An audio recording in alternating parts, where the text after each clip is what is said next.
Bonjour et bienvenue dans Uppercut by Pastor G. Je suis heureux de vous retrouver et je pense que c'est réciproque. Aujourd'hui, nous sommes au jour où les messieurs doivent comprendre qu'ils ne sont pas les professeurs de leur épouse. Monsieur, vous n'êtes pas son professeur, je risque de vous choquer et je n'ai aucun scrupule pour le faire ce matin. Vous êtes plutôt son étudiant.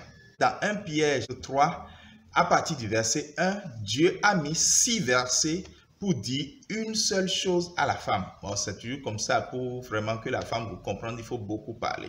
Dieu voulait juste lui dire, soumets-toi à ton mari.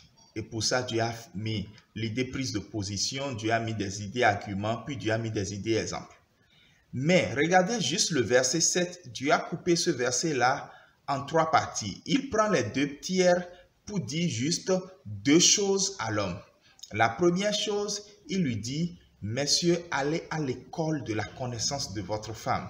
Et deuxièmement, il dit, messieurs, faites tout pour aller au ciel avec votre femme. Et c'est seulement le dernier tiers qu'il prend pour dire, si la femme se soumet à son mari et que le mari étudie bien sa femme, il n'y aura pas d'obstacle à leur prière. Ça a été écrit, le verset 7, de cette manière. Conduisez-vous avec sagesse envers vos femmes. Ça, c'est la version Osterwald. Essayez de comprendre vos femmes. Ça, c'est la version parole vivante. Vivez de même en montrant de la compréhension à votre femme. Ça, c'est la version second 21. Vivez chacun avec votre femme en faisant preuve de discernement. Ça, c'est la version semeur. La femme n'est pas un esprit, mais je vous assure, il faut mettre 10 ans pour être au début de discerner qui est la femme. Écoutez, cet être qui ne se comprend pas lui-même.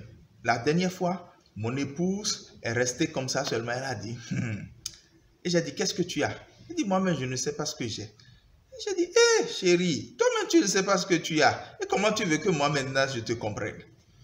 La femme, c'est beaucoup d'humeur, c'est beaucoup d'hormones, c'est beaucoup de choses dont je vous épargne les détails parce que les mariés comprennent. Et c'est au bout de 10 ans de mariage, de vie commune dans la même maison que vous venez de passer le CEP de la connaissance de votre femme. Après, vous commencez par aller au collège de sa connaissance et après, vous ferez les études supérieures de sa connaissance et les hautes études de sa connaissance si vous avez fait 40 ans de vie conjugale. Il y a une illustration qui circule sur les réseaux sociaux et qui atteste tout ceci. Les gens ont mis un gros livre avec plein de pages et ils ont dit, enfin, le livre Comprendre les femmes est maintenant disponible en magasin. Je suis sûr que tu as déjà vu ça.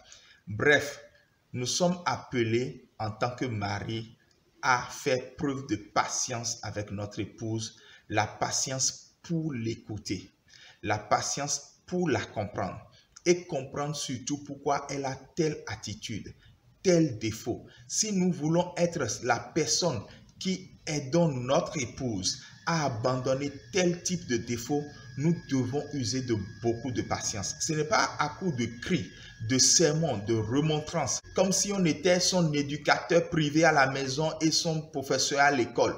Non, ça ne marchera pas. Ça n'a pas marché hier, ça ne marchera pas aujourd'hui. Pasteur Modestine Castanou, l'épouse de pasteur Ivan Castanou, disait un jour ceci de son mari. Elle dit, c'est l'homme qui me pousse vers le haut. Messieurs, nous avons pour obligation de pousser nos épouses vers le haut. Si elles sont bas dans leur niveau, dans leur capacité de réfléchir, si nous pensons que les idées qu'elles apportent n'ont pas de valeur, que c'est nous qui avons toujours raison, ne les piétinons pas. Amenons notre femme vers le haut. Valorisons notre femme, capacitons-la, aidons-la à s'améliorer. Et ne soyons pas fatigués de le faire. Nous ne sommes pas leurs professeurs, nous sommes plutôt leurs étudiants.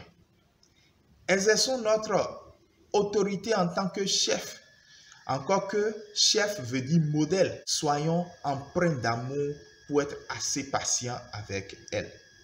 Étant donné d'ailleurs que nous sommes une même chair désormais avec elle, comment pouvons-nous rejeter notre propre chair? Les hommes, nous sommes des compétiteurs.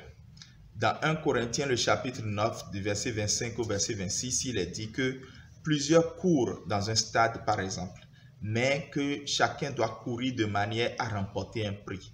Ce que nous faisons, c'est quand nous désirons les femmes que nous sommes en compétition. Mais quand nous les avons, c'est comme si nous avons un trophée. Mesdames, je ne vous ai jamais considéré comme un trophée. En tout cas, je ne considère pas mon épouse comme un trophée. C'est juste une illustration. Cependant, même après le mariage, nous ne devons pas baisser les bras en matière de compétition. Mais pas compétition contre notre femme, mais la compétition pour rendre meilleure notre femme. Il ne faut pas que ce soit quelqu'un d'autre qui la rende meilleure. J'ai pour responsabilité et pour engagement de rendre meilleure mon épouse. Que le Seigneur puisse nous aider. Car je sais que ce que je dis change complètement la manière de voir de certains hommes. Dieu nous aidera à pouvoir faire ce qu'il veut et non faire ce que nous avons toujours fait pour obtenir toujours les résultats que nous avons toujours obtenus. Père, aie compassion. Amène tes enfants que nous sommes à faire vraiment ce que tu veux et à obéir à ta parole. Aide ces hommes qui viennent de m'écouter à être désormais plus doués, plus patients avec leur époux. Aide-moi, Seigneur Dieu, à l'être davantage. Au nom de Jésus. Amen.